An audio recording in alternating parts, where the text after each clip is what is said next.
What's up, everybody? It's your boy Will Motivation, and today we're going to start out this video here in my garage.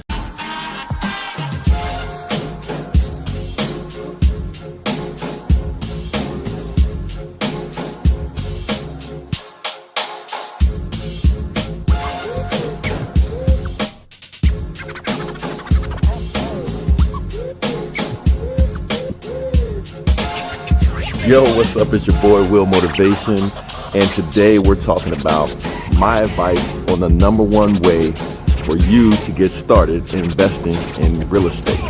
But yeah, we're talking about how to recognize a good deal. How to recognize a good deal in real estate when you're looking to buy a rental property or if you're looking to buy a potential flip.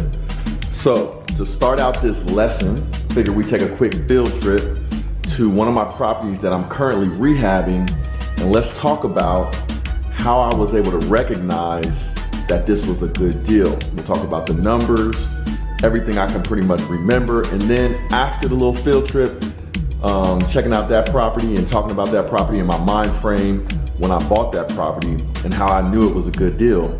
After we talk about that in this little field trip, we'll come back and then we'll break down the numbers, and I'll show you how you can evaluate properties to see if they would be good rental properties or good flips. And for me, one of my criteria for buying a good investment property, for me, an investment property can be rented for a profit and or flipped for a profit.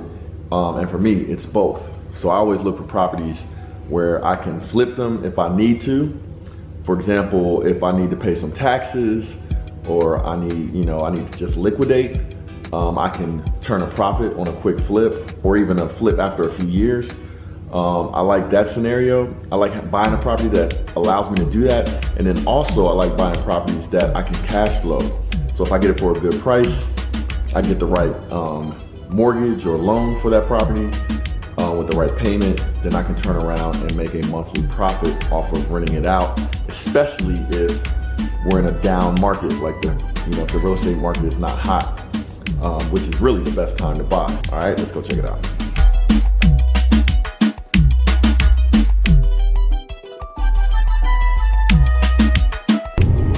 All right, so it's actually a pretty cold fall day outside, so I'm gonna get this conversation started early so you guys can kind of understand what my mind frame was when I started investing in real estate, how I was able to recognize a good deal pretty quickly.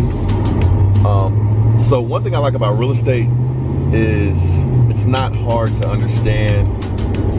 It's not hard to actually know a good deal when you see one, when you're familiar with the prices of real estate in a certain zip code or a certain area. So when I started investing in real estate, I started investing in properties that were in my zip code because I was familiar with how much houses cost in my zip code.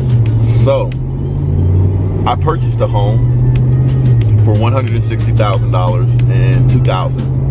It was my first house. I was working a corporate job. I was starting a family. I just got married, had 2 kids. Well, I didn't have 2 kids yet, but I wanted to have a family. So I was like, let me be smart. I'll buy a house. And then, I just felt that was a smart thing to do. I didn't know a whole lot about real estate, but I knew how much I paid for my house. I paid $160,000. Then I bought a condo that I planned on using because I was actually going through a divorce.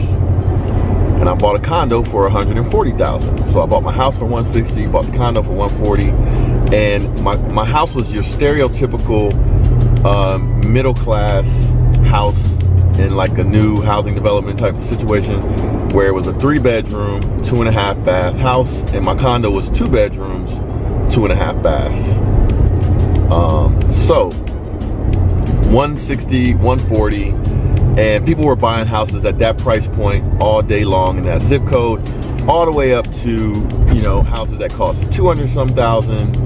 And then even in some nicer, newer neighborhoods, up to 400 or 500,000, even higher than that in some neighborhoods in the zip code. But in my neighborhood, with the stats of my house, I would say the medium, the average house, because I went shopping for houses, was like 150, 160.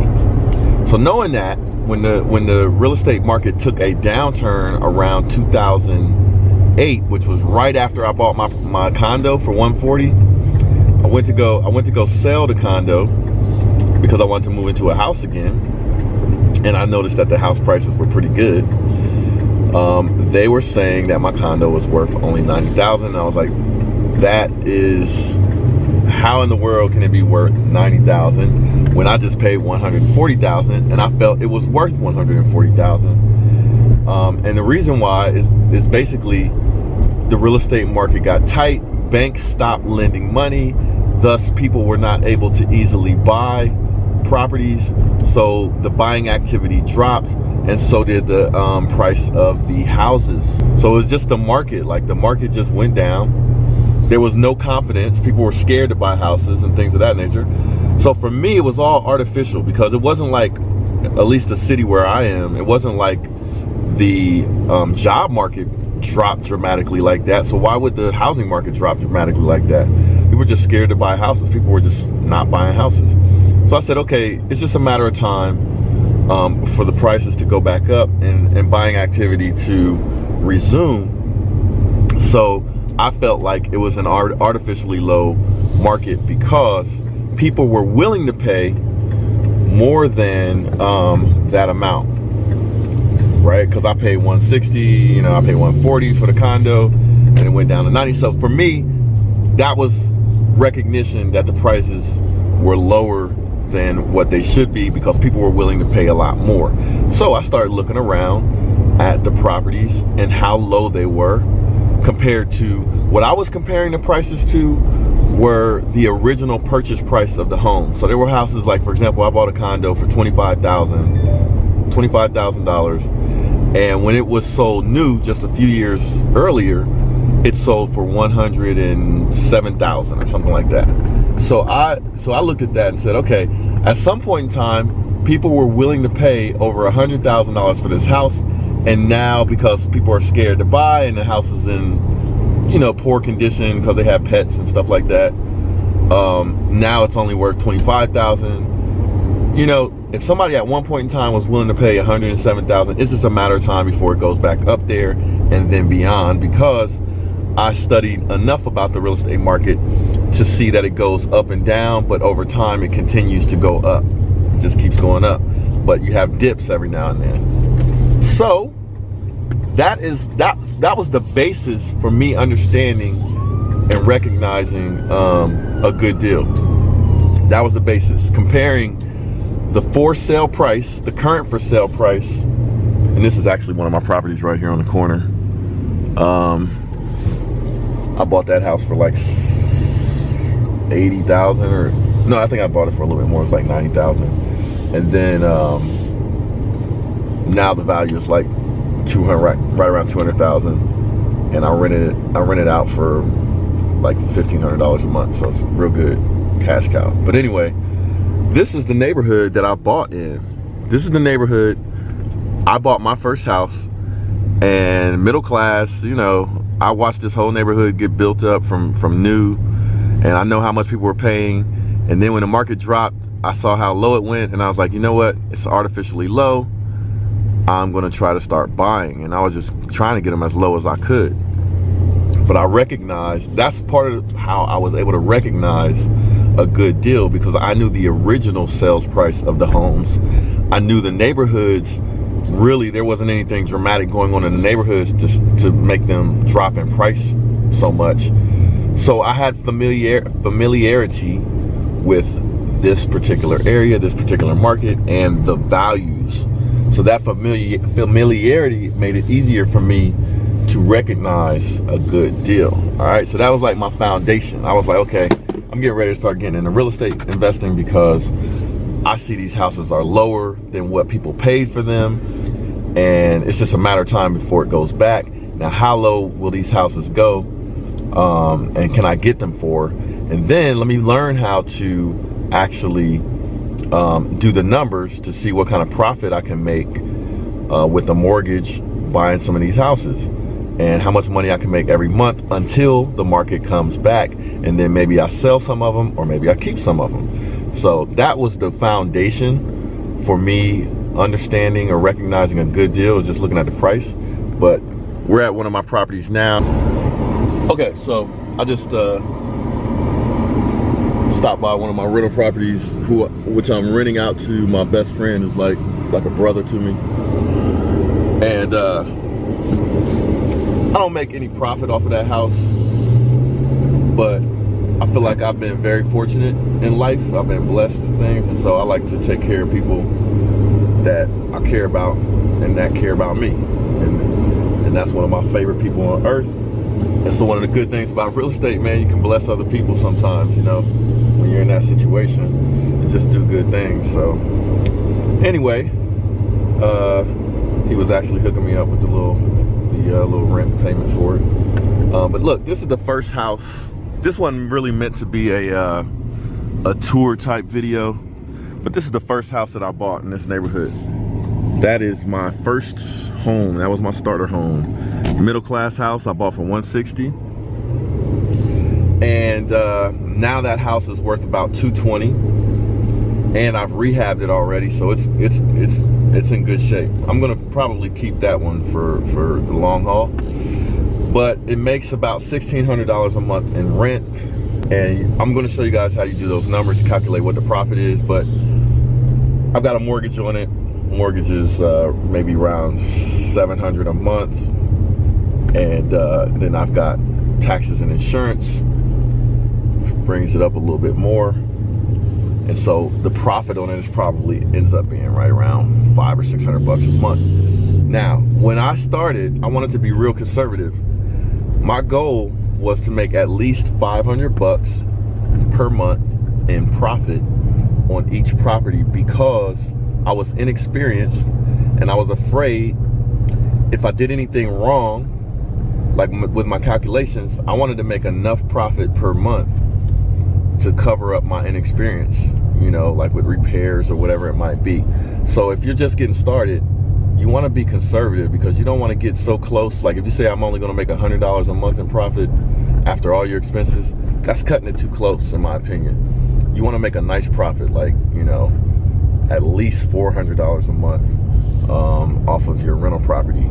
And you should also buy in a place where you can appreciate, the property will appreciate. Now, one thing I've learned, I'm going to just give you a quick piece of knowledge, is that single family homes, detached homes, rise in value or appreciate faster and at a faster rate and higher rate than condos. Condos appreciate much slower, at least in my market. Now you got to kind of look at every single market and pay attention to what kind of houses make good rent money and also appreciate in value. But that's what I've learned, at least around here. So we're going to check out a property that I had to evaluate at some point, and it's actually undergoing rehab right now. Man, people are flying down the street. It's undergoing rehab right now. So we're going to check that out, see what the status is. But we're also going to talk about the numbers with this house and what how I evaluated it. So look at this. Here's the neighborhood. Same class of neighborhood as my first house. So I knew, based on the size of the house, I can guess pretty much what the value is. That's how comfortable I was with the value, right? And the numbers. So these houses are just the same as the neighborhood we just came out of, where I bought my first home. Values range from probably brand new, they were probably going from 135, 140, all the way up to, and this is the house, all the way up to probably 190 over here, okay? So let's talk about this house. Okay, so the house behind me, I bought this house for $79,000. I believe new. This house cost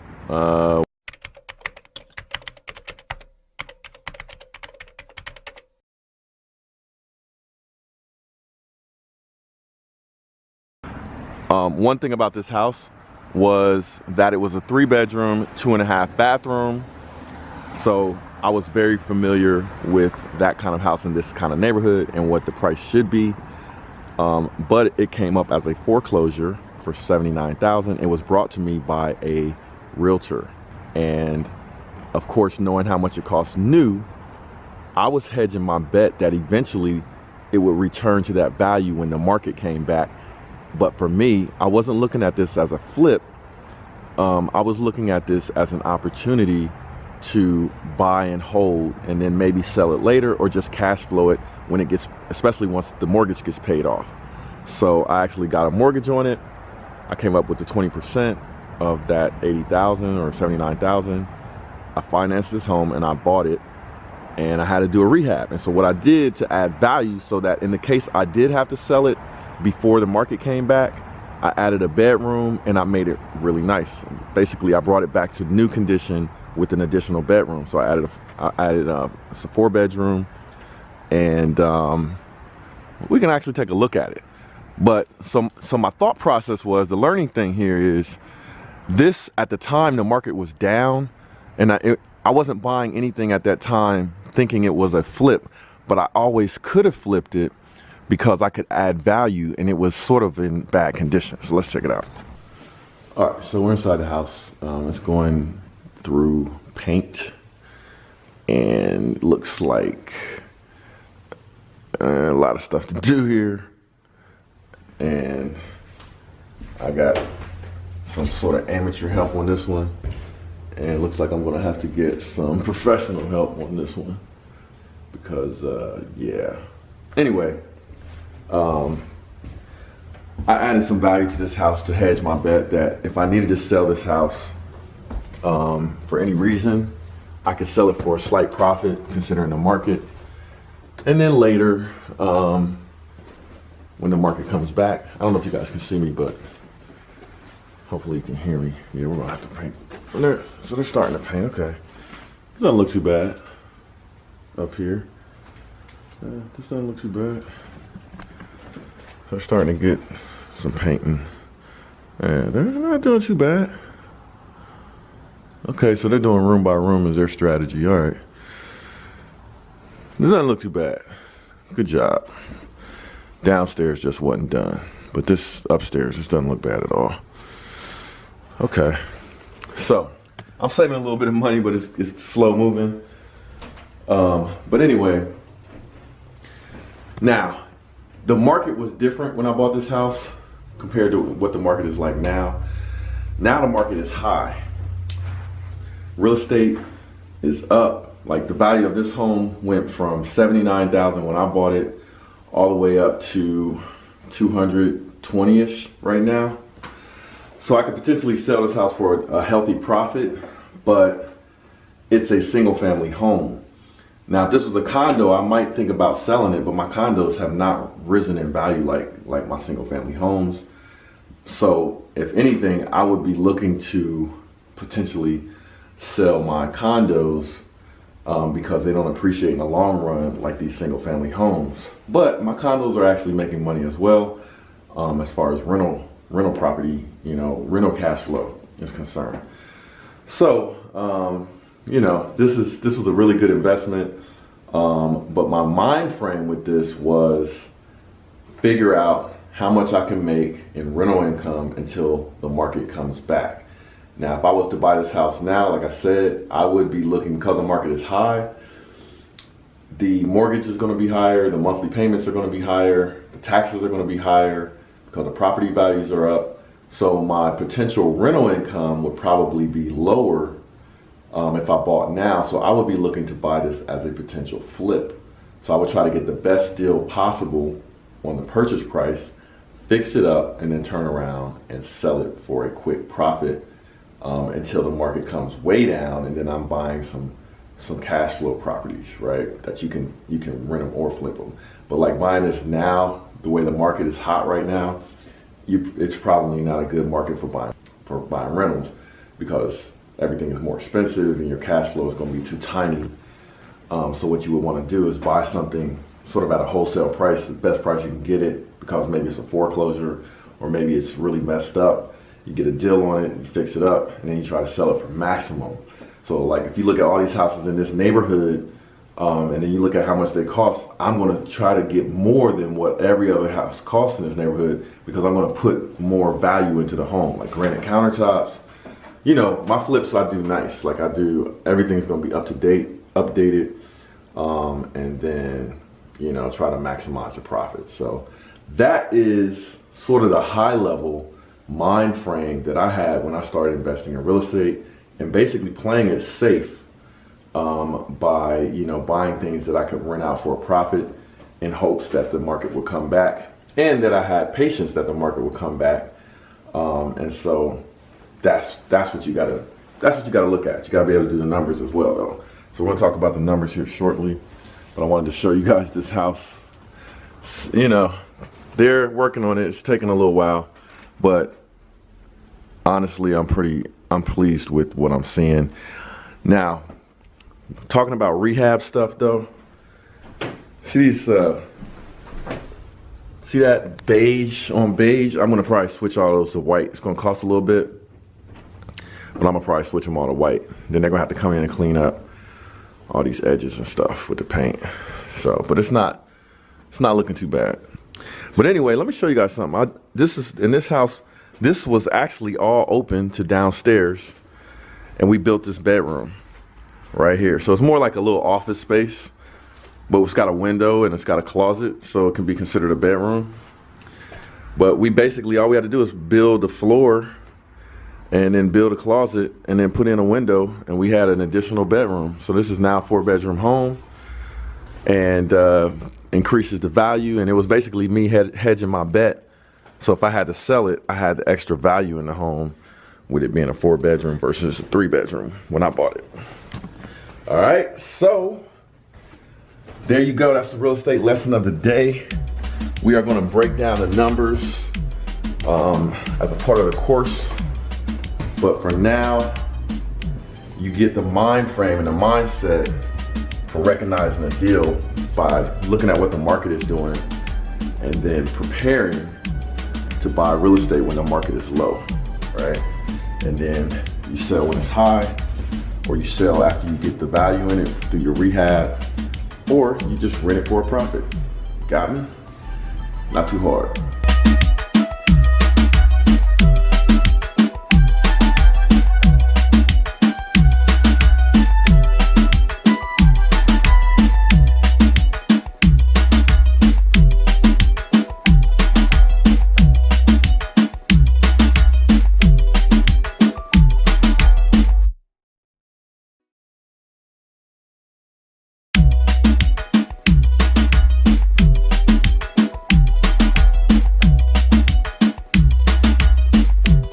Hey, I just wanted to say thanks for watching today's video. There's a lot more to come. Hit that like button for me and subscribe to my channel. A lot of you guys have been asking me about when is my online course going to be ready. Well, I have good news for you. My online course is completed. I'll put a link in the description of this video where you can click on that link and get a 40% discount off the course. That'll be for the first 50 students. So if you're ready to take the online course that I've basically laid out everything that I know about how to invest in real estate, click the link below or just go to www.willmotivation.com/invest.